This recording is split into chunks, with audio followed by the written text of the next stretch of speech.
What are radical equations? Radical equations are equations in which the unknown value appears under a radical sign. You have known this sign before as the square root sign. This means that if you have an equation where the variable x is under the square root sign, then it is already a radical equation.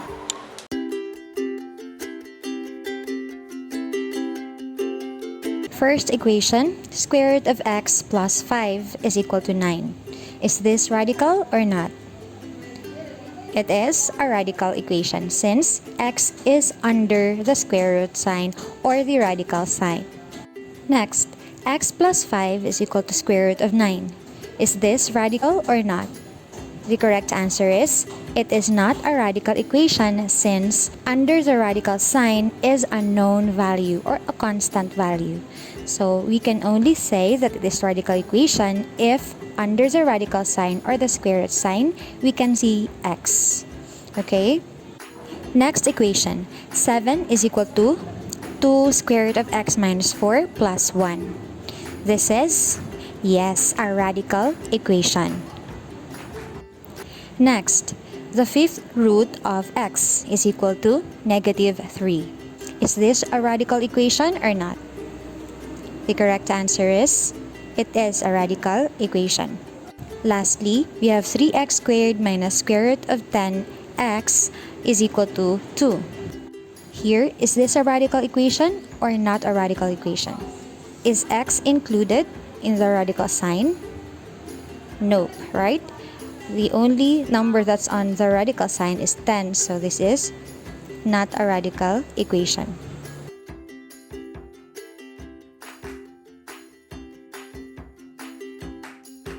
Now, let's proceed to the steps in solving radical equations. There are 3 steps. First, write the given equation, or just copy whatever the given equation is. Second, isolate the radical by applying properties of equality or the additive and multiplicative inverses. You can also include here squaring or extracting the square root. Third, simplification. Simplify the right-hand side to solve for x. Let's proceed to the examples for us to understand better those steps. You can get your pencil or ballpen and paper and try to solve for x along with me. Okay, so our solution will start off with writing down the given equation. Next, we will isolate the square root of x or the radical itself. So, how can we isolate it? Ang ibig sabihin ng isolation, by the way, ay dapat ang natitira lang sa left-hand side ng ating equation ay yung square root of x lang. So, aalisin natin kumbaga itong plus 5 na to. So, how can we eliminate it? Minus the value. The same value dapat para 0 yung result natin. So, we have minus 5 here. And also, since this is an equation, sa right-hand side din ay magma-minus 5 din tayo. So, ito ay magiging 0 na. Yung natitira na lang sa ating left-hand side ay ang square root of x. And then, on our right side, we have 9 minus 5. Now that we have the square root of x is equal to 4, para ma-solve natin yung x, is-square natin ang both sides. So, squaring means we are going to raise both sides of the equation by the power of 2. So that we can cancel out the square root and also squared. Para x na lang yung matitira. Since this will be squared, so we have 4 squared or 4 times 4. And the value is just 16. In other words, yung answer natin for x for number 1 is equal to 16. We can check if our answer is correct using some checking procedures. Copy lang natin yung original equation. The square root of x plus 5 is equal to 9. And then substitute the value of x that we have obtained. So we have 16. So the square root of 16 plus 5 is equal to 9. Now simplify lang natin. The square root of 16 is equal to 4. Copy, plus 5 is equal to 9. And then, add 4 plus 5 is equal to 9. Indeed, 9 is equal to 9. So, sa checking procedure, doon natin malalaman kung yung solution natin or yung value ng x is really the correct one. Okay, let's proceed to another example. We have the square root of quantity x plus 8 is equal to 3. Here, the first step, simply copying the equation itself. And then, as you can see here, x is already isolated inside the radical sign with 8. So what shall we do? We have the square root. So the inverse of the square root operation is squaring. Okay, so we are going to square both sides of the equation so that squared and the square root will be cancelled, and what's left would be x plus 8. Simplify the right hand side. We have 3 squared, or 3 times 3, right? So that would be equal to 9. Now we have x plus 8 is equal to 9. To solve for the value of x, we are going to eliminate this one. So using the additive inverse of 8 is just negative 8 or minus 8. So x plus 8 minus 8, and also on the right side we will subtract it to 8 as well. So this one would be 0, and what's left is x. And on the right side, 9 minus 8 is just 1. And ayun, we have already the answer for the value of x, and that is just 1. Let's check if our value is correct. So we have here the given equation itself. The square root of x plus 8 is equal to 3. Substitute lang natin yung 1 for x. So we have 1 plus 8 is equal to 3. And then simplify lang. 1 plus 8 is 9. And the square root of 9 is equal to 3.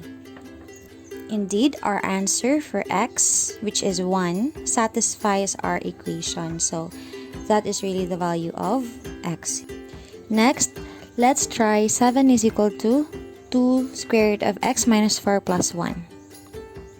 Okay, so we can see here that our x, or the unknown variable, is on the right side of the equation. So we are going to isolate this one and transfer it later to the left hand side. Okay, before let's do that, let's obtain first the additive inverse of 1. So that is negative 1 or minus 1 on both sides of the equation. 1 minus 1 is 0. So what's left is 2 square root of x minus 4.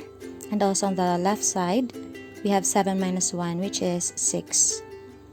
Now, since this is an equation, we are allowed to switch sides. So let's transfer here 2 square root of x minus 4 on the left, and the constant, which is 6, on the right side.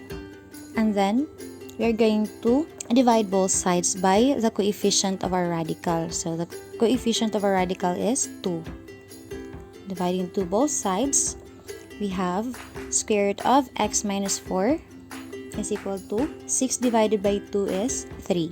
So we are going to square both sides of the equation such that what's left is only x minus 4, which is equal to 3 squared, or 3 times 3 is 9. Then, to solve for x, let us add both sides of the equation by the additive inverse of minus 4, which is plus 4.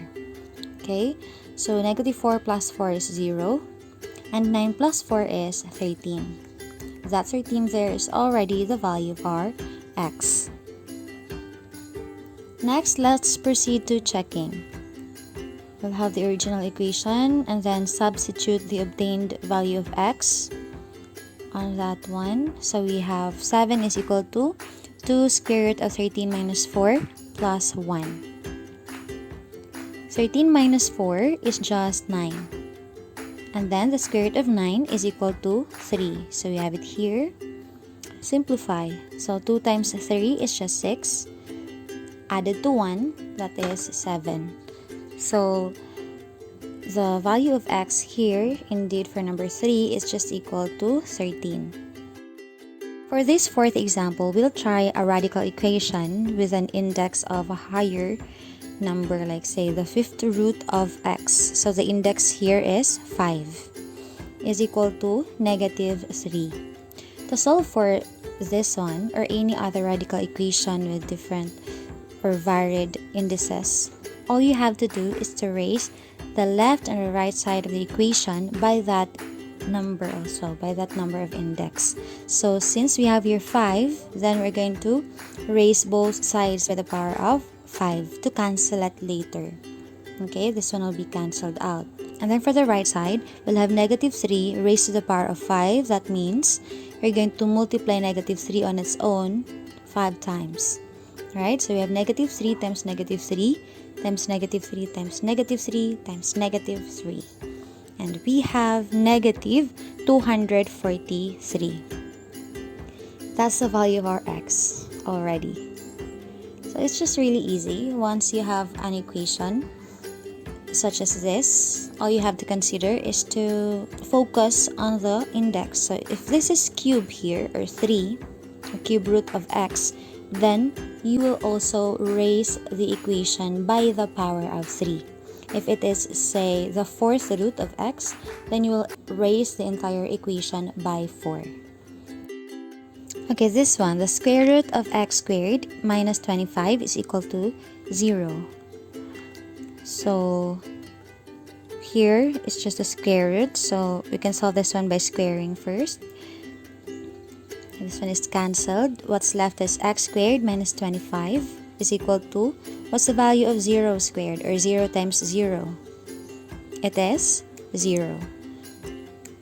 And then next, we are going to get the additive inverse of minus 25, and that is just plus 25. X squared is equal to 0 plus 25 is 25. The square root and squared will be cancelled here. What's left is x on the right hand side. Next, we have the square root of 25. That is equal to positive and negative 5. So we have two values of x. One is positive 5 and the other one is negative 5. Now for our checking, we have to solve using the first value of x first, which is positive 5. Okay, so positive 5 squared minus 25 is equal to 0. 5 squared, or 5 times 5, is equal to 25. Just copy the rest. Now we have 25 minus 25 is 0. And the square root of 0 is equal to 0. So lastly, we have 0 is equal to 0. Indeed, the first value of x, which is 5, satisfies our radical equation. Next, we'll try this negative 5, the second value of x. So negative 5 squared minus 25 is equal to 0. Simplify. Negative 5 times negative 5 is equal to 25. And then copy the rest. We have minus 25 is equal to 0. And then simplify. 25 minus 25 is 0. And the square root of 0 is equal to 0. So lastly, we have 0 is equal to 0. Indeed, also our value of x, which is negative 5, satisfies our equation. Now the question is, what if at the last portion of the checking, you have different values for the left and the right hand side? So say, what if this is 1 and the other one is 2? Diba? 1 is not equal to 2. So that means that that specific solution is called an extraneous solution. We'll tackle that one on our next example. Okay, let's try this equation here. The square root of 3x plus 28 is equal to x.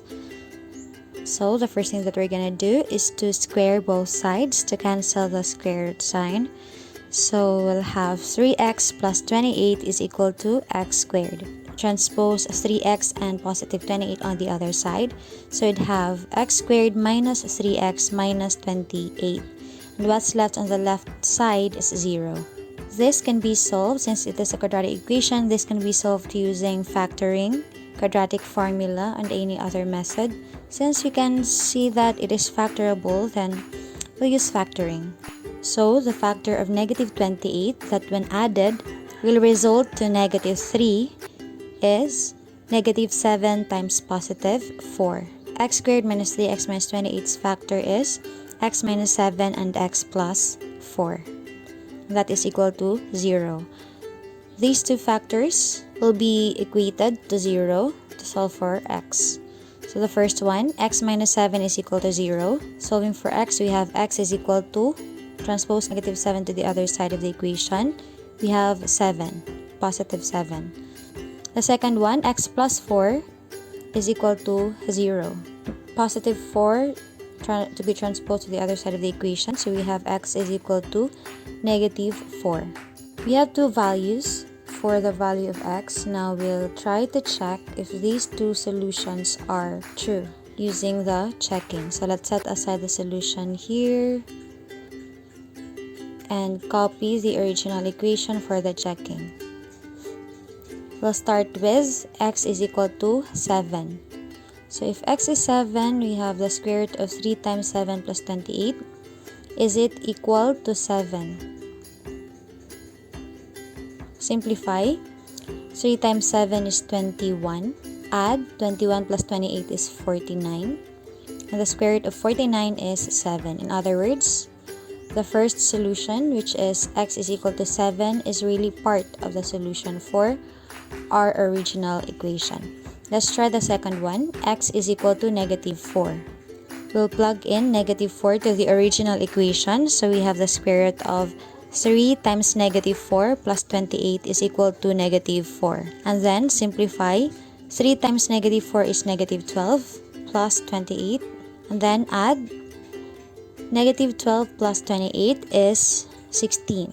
The square root of 16 is positive 4. Is it equal to negative 4? Nope, right? So this one has a false statement. So in other words, x, which is negative 4, or the second value of our x, is actually an extraneous solution.